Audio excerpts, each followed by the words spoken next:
NSTV ముందుగా వార్తల్లోని ముఖ్యాంశాలు.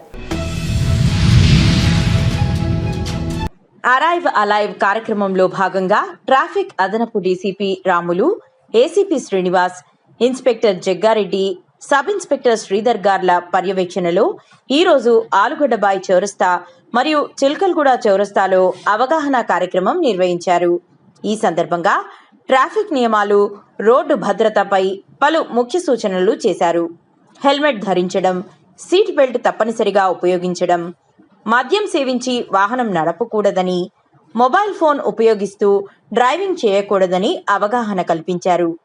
అలాగే సిగ్నల్స్ను తప్పకుండా పాటించాలి. జీబ్రా క్రాసింగ్ వద్ద పాదచారులకు ప్రాధాన్యం ఇవ్వాలి.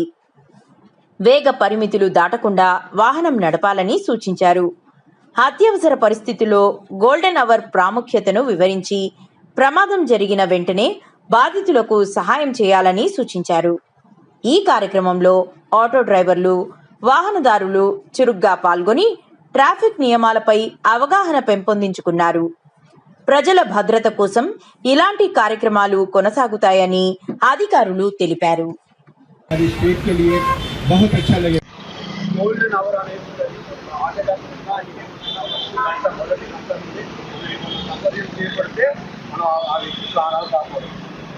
ఏమన్నా అందరికీ ప్రజలందరికీ మేము విజ్ఞప్తి చేస్తున్నాం. రోడ్డు ప్రమాదం జరిగినప్పుడు మొదటి గంటలో ఆ బాధితుడిని ఆ వ్యక్తిని మనం కాపాడాలి.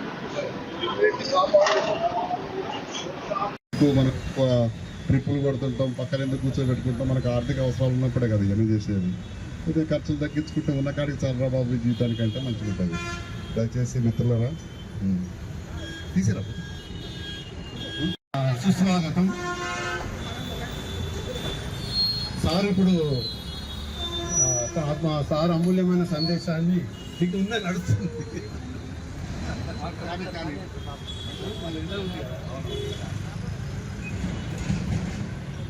Thank you. మా కోసం మీ విలువైన సమయాన్ని మాకు కేటాయించినందుకు. ఏం లేదు, అరైవ్ అలైవ్ కార్యక్రమంలో భాగంగా గౌరవనీయ సిపి గారు, మా traffic joint commissioner Joel Davis sir గారు, డీసీపీ అవినాష్ కుమార్ సార్ గారు వాళ్ళ ఆదేశాల మేరకు మేమంతా ఈ యొక్క వాహనదారులందరికీ రోడ్డు నియమ నిబంధనలు ఎలా పాటించాలనే దాని గురించి వాళ్లకు వివరించడం జరిగింది. దయచేసి మన ప్రాణాలు ముఖ్యం. డిఫెన్సివ్ డ్రైవింగ్ అంటే మనం మంచిగా వెళ్తున్నా కానీ ఎదుటివాడు చేసే తప్పుల వల్ల మనం యాక్సిడెంట్కి గురయ్యే అవకాశం ఉంది. కాబట్టి పరిసరాలను గమనించుకుంటూ మనం వెళ్ళాలి. డ్రైవింగ్ లైసెన్స్ తప్పనిసరిగా ఉండాలి. హెల్మెట్ పెట్టుకొని ప్రయాణం చేయాలి. మద్యం తాగి వాహనాన్ని నడిపించొద్దండి. ఇన్సూరెన్స్ ఉండటం చాలా ముఖ్యం. ఇవన్నీ విషయాలు అవగాహన కార్యక్రమం కల్పించడం జరిగింది. ప్రజలందరూ ఈ యొక్క విలువైన మా సూచనలు పాటించి తమ యొక్క విలువైన శరీరాన్ని, జీవితాన్ని కాపాడుకుంటారని చెప్పి ఆశిస్తూ ముగిస్తున్నాను. Thank you. అంతకంటే ఎక్కువ వదిలేవు. మేము రోడ్డు భద్రతా వారోత్సవాల భాగంగా మేము సోమవారం నుండి ఈరోజు వరకు వారోత్సవాలు, రోడ్డు భద్రతా వారోత్సవాలు నిర్వహిస్తున్నాం. రోజు అన్ని విభాగాల వాళ్ళ సమన్వయంతో మేము ప్రమాదాలు జరగకుండా, ప్రమాదాలు ఎట్లా జరుగుతున్నాయనేది వాళ్ళకు వివరించి వాళ్ళలో చైతన్యం తీసుకొని వచ్చి మేము ప్రమాద రహితంగా వాళ్ళు అరైవ్ అలైవ్ అనే ప్రోగ్రాంలో భాగంగా ఇది డీజీ గారు, సిపి గారు, మన జాయింట్ కమిషనర్ గారు, డీసీపీ గారు వాళ్ళ ఆధ్వర్యంలో ఈ ప్రభుత్వము చేపట్టిన ఈ కార్యక్రమాలలో ఇది రోడ్డు భద్రతా వారోత్సవాల భాగంగా మేము ఇవి నిర్వహించుచున్నాము. తర్వాత మొట్టమొదట మేము మీకు చెప్పేది ఒకటే, ప్రమాదము జరిగినప్పుడు మాకెందుకులే అతడే కదా మళ్ళీ మాకు కోర్టు కేసులు అవి ఉంటాయి అని పట్టించుకోకుండా వెళ్తే ఆ వ్యక్తి మరణించే అవకాశాలు ఉంటాయి. ప్రమాదం జరిగిన వెంటనే ఒక గోల్డెన్ అవర్ అంటారు, 1 అవర్లోనే మనం స్పందించి మనము ఆ వ్యక్తిని ఏదో రకంగా హాస్పిటల్కు చేర్చి అతని ప్రాణాన్ని మనం కాపాడినచో మనకు అప్పుడు మానవ సేవయే మాధవ సేవగా పరోపకారార్థం ఇదం శరీరం లాగా మనం ఒకరు కాదు బతకడం, అందరినీ బ్రతికించాలి, అందరి కోసం బ్రతకాలనే భావనతో మనము ఉండాలి. కాబట్టి దయచేసి ఇది ప్రజలలో చైతన్యం తీసుకురావడానికి మేము ప్రయత్నం చేస్తున్నాం. ఇప్పుడు మనం ఎలాంటి వ్యక్తికి సహాయం చేయకుండా, మళ్ళీ మనం ఎలాంటిది ఏం చేయకుండా, నేర్చుకోకుండా, ఒక పద్ధతి లెక్క జీవించకుండా మనము బ్రహ్మలోకం పోయినా మళ్ళీ మనం తిరిగి రావాల్సిందే. కృష్ణుడు అదే చెప్తాడు, ఆ బ్రహ్మ భువనార్లోక పునరావర్త లోచన మా ఉపతేయ కౌంతేయ పునర్జన్మ న విద్యతే అంటాడు. నువ్వు ఏం చేయకుండా, ఇతరులకు సహాయం చేయకుండా, నీది నువ్వు బ్రతికి నీకు నువ్వు ఎవరికి చేయకుండా నువ్వు వచ్చి నా దగ్గరికి వచ్చినా నిన్ను మళ్ళీ భూలోకంలోకి పంపిస్తానంటాడు. కాబట్టి ఈ జన్మలోనే అందరి సమస్యలు మనవి అనుకోవాలి. కాబట్టి అనుకొని మనం బతికినప్పుడే మానవ జన్మకు ఇదొక సార్థకత. మా ట్రాఫిక్ విభాగం తరఫున అన్ని నియమ నిబంధనలు పాటించండి.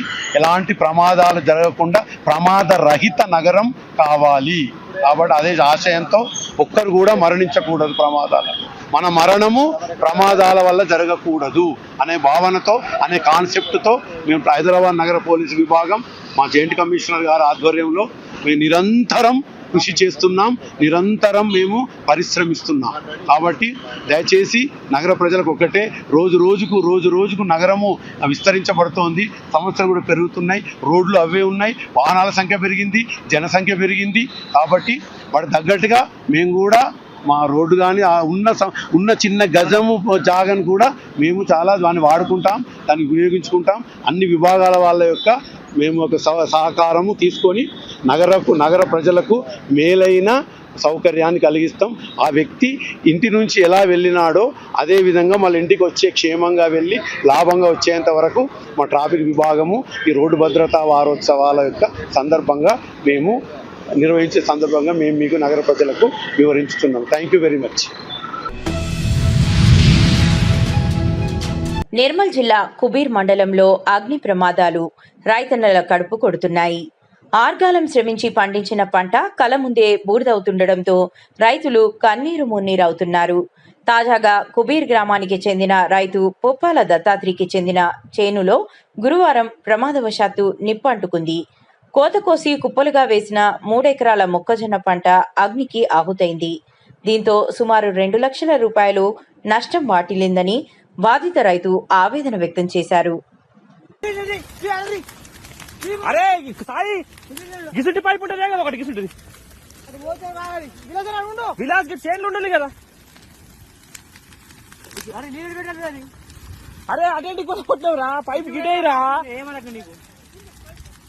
అది కొనైడుదేరా బాబు, అది రాదు, అట్లా పైపు వెళ్ళిపోతుంది.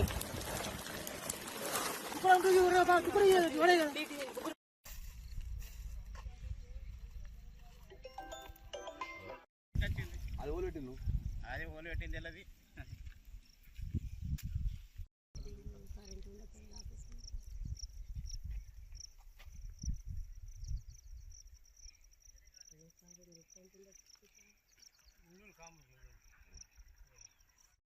నేను వచ్చినాం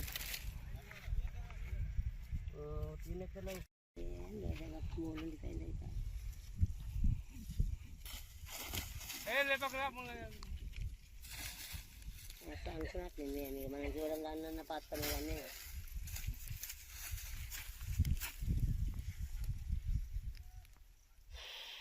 చూడలే కదా, ఓల్పి చూడలే కదా, 10 నిమిషాల కథం అయిపోయింది. 10 నిమిషాల మీద చేనులకి ఇంటికే ఉరికొచ్చింది, కథం అయిపోయింది. చేని 5 నిమిషాలలో ఇట్లా స్పీడ్ వచ్చినా అంత స్పీడ్ రాంగ్ అవి అంత లేదు. ఎట్లా జరిగింది? ఎట్లా జరిగిందో ఏం కథ అన్న పుణ్యం దేవుడి గుర్తి అది. అది ఎట్లా జరిగిందో ఏం కథను, కథం అయిపోయింది. చేను 3 ఎకరాల భూమి తినెక్కరవు.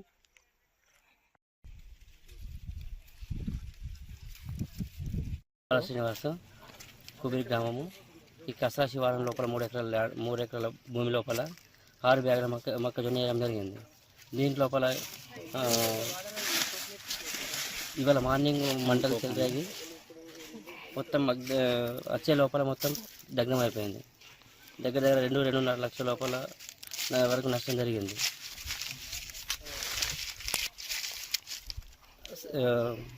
నష్టపరిహారంగా ఆ విధంగా ఏమైనా ఇది చేసుకోవాలని చెప్పేసి. మక్తల్లో బీజేపీ 6వ వార్డ్ అభ్యర్థి మహాదేవప్ప ఆత్మహత్య అత్యంత బాధాకరం. మహాదేవప్ప కుటుంబ సభ్యులకు ప్రగాఢ సానుభూతి తెలుపుతున్నాను. మహాదేవప్ప మరణంపై బీజేపీ నేతల మాటలు అత్యంత అమానవీయంగా ఉన్నాయి. మహాదేవప్ప ఆత్మహత్యను రాజకీయాల కోసం బీజేపీ నేతలు వాడుకోవాలని చూడటం అత్యంత అనైతికం.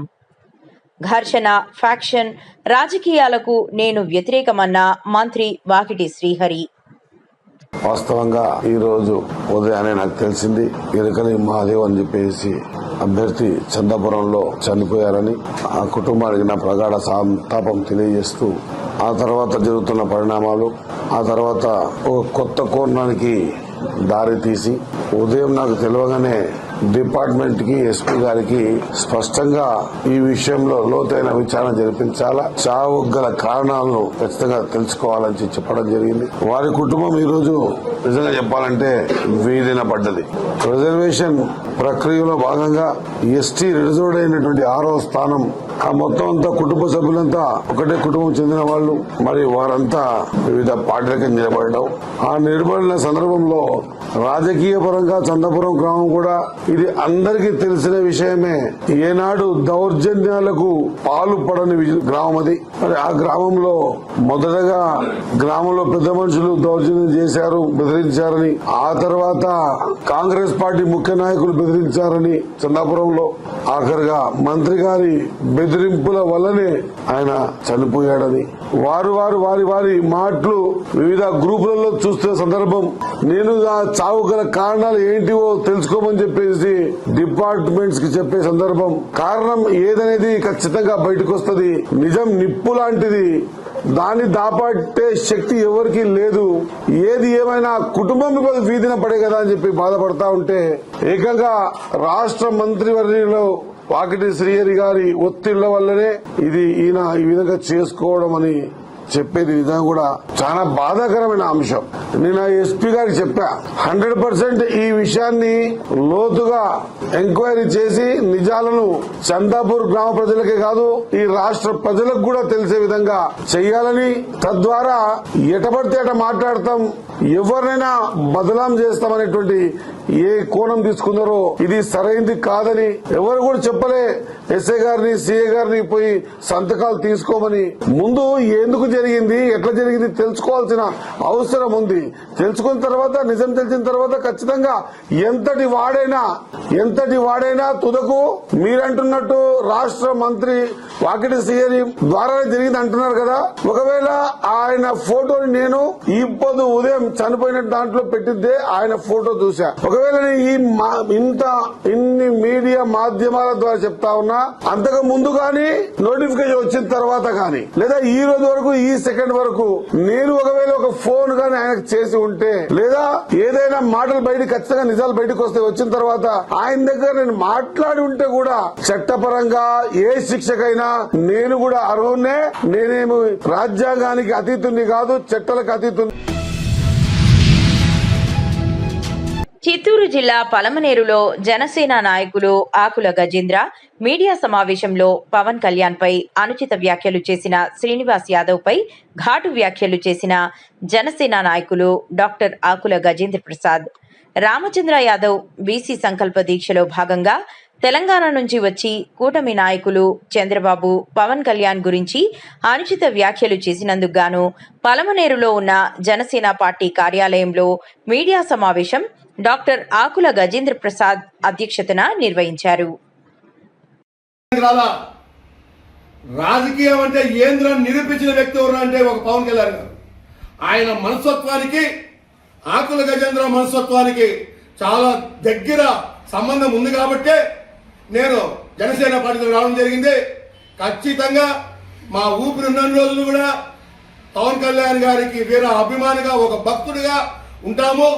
జనసేన పార్టీని రోజుకు బలోపేతం చేసే దాంట్లో ఆకుల గజేంద్ర చిత్తూరు జిల్లాలో మొదటిగా ఉంటాడనేసి కూడా నాకు తల్లిదండ్రుల పైన ప్రమాణం చేస్తూ నా జీవితం ప్రజాసేవకే అంకితం. సదా మీ సేవలో డాక్టర్ ఆకుల గజేంద్ర సార్. జై జనసేన, జై జై జనసేన. నేను 40 సంవత్సరాల నా రాజకీయ జీవితం, 40 సంవత్సరాల రాజకీయ జీవితంలో కూడా నేను ఎవరిని కానీ విమర్శించింది లేదు. వ్యక్తిగతంగా ఈరోజు మొట్టమొదటిగా మీ ముందర ఒక మనిషిని తిడుతున్నానంటే ఆ మనిషి చూడండి ఎంత ఇది చేసినాడో.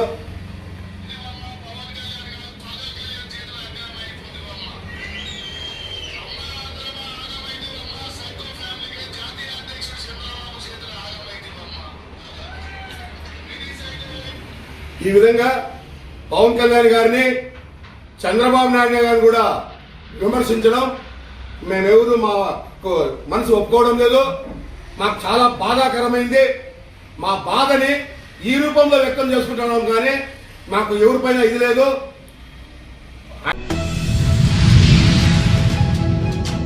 ఏలూరు జిల్లా దుగ్గిరాల నివాసంకు చెందిన డాక్టర్ ఎస్పీఎస్ వాసు ఏలూరు అతిథి ఇంటర్నేషనల్ హోటల్ వేదికగా 10 రకాల విభిన్న వాయిద్యాలతో 20 నిమిషాల పాటు Indian national song Vande Mataram, గీతా మునుపాడి, జీనియస్ బుక్, వండర్ బుక్, విశ్వం వరల్డ్ రికార్డ్ లాంటి 3 ఇంటర్నేషనల్ రికార్డ్స్ సాధించడం జరిగింది. సంగీతంలో డిప్లొమా పూర్తి చేసి అపారమైన సంగీత ప్రావీణ్యం కాలిన డాక్టర్ ఎస్పీఎస్ వాసు గతంలో అంతర్జాతీయ స్థాయిలో సుమారు 3,000కు పైగా అనేక ప్రదర్శనలు ఇచ్చి ఉత్తమ సంగీత దర్శకుడిగా ఎన్నో అవార్డ్స్ మరియు గౌరవ సత్కారాలు అందుకున్నారు.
చిత్తూరు జిల్లా పలమనేరు నీటిపారుదల శాఖ కార్యాలయంలో ఏసీబీ దాడులు జరిగినవి.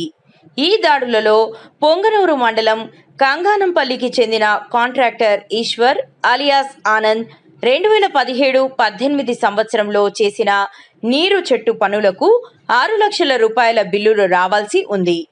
8 సంవత్సరాల నుండి బిల్లులు పెట్టాలని ఇరిగేషన్ కార్యాలయం చుట్టూ అధికారుల చుట్టూ తిరుగుతున్నాడు. పలమనేరు ఇరిగేషన్ కార్యాలయంలో సీనియర్ అసిస్టెంట్గా పనిచేస్తున్న అబ్దుల్ రజాక్ బిల్లులు పెట్టాలంటే 15,000 రూపాయలు లంచం ఇవ్వాలని డిమాండ్ చేయడంతో బాధితుడు ఏసీబీని ఆశ్రయించినట్లు ఏసీబీ డీఎస్పీ సీతారామరావు తెలిపారు. చివరికి 13,000 రూపాయలు ఇస్తానని చెప్పి డబ్బులు ఇస్తుండగా ముందస్తుగానే రంగంలోకి దిగిన ఏసీబీ అధికారులు రెడ్ హ్యాండెడ్గా సీనియర్ అసిస్టెంట్ రజాక్ను పట్టుకున్నట్లు ఏసీబీ డీఎస్పీ తెలిపారు.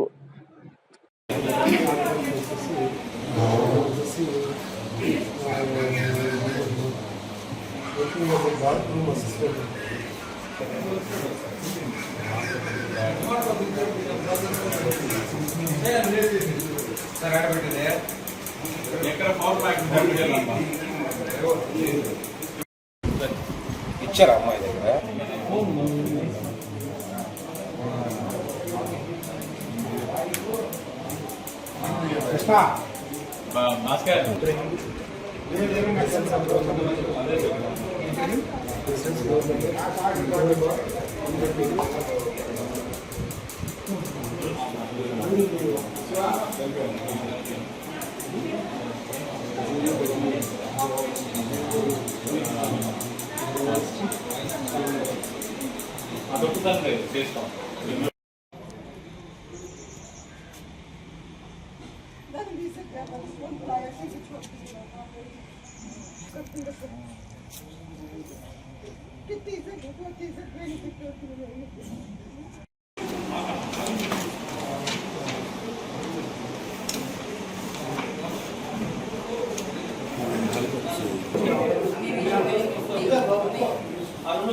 దగ్గర వైకేటీ అని చెప్పి మన మంత్రి కొల్లిరేగన్ దగ్గర వచ్చాను.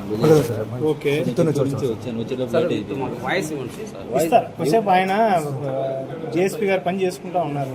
ఆయన ప్లేస్ మీరు ఇచ్చిన మాకేం ప్రాబ్లం అట్లా ఇవ్వాలి. నేను ఎందుకు ఇస్తాను? నేను వస్తారు, ఖచ్చితంగా వస్తారు.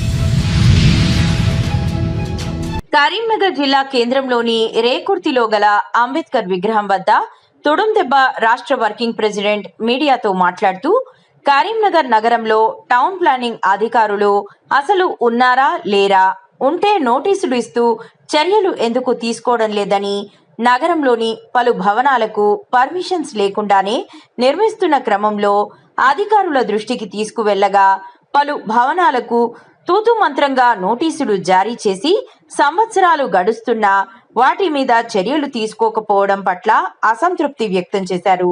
ఇలా జరగడానికి కారణాలు ఏంటి అని, దీని వెనుక ఉన్నది ఎవరని ఆయన ప్రశ్నించారు.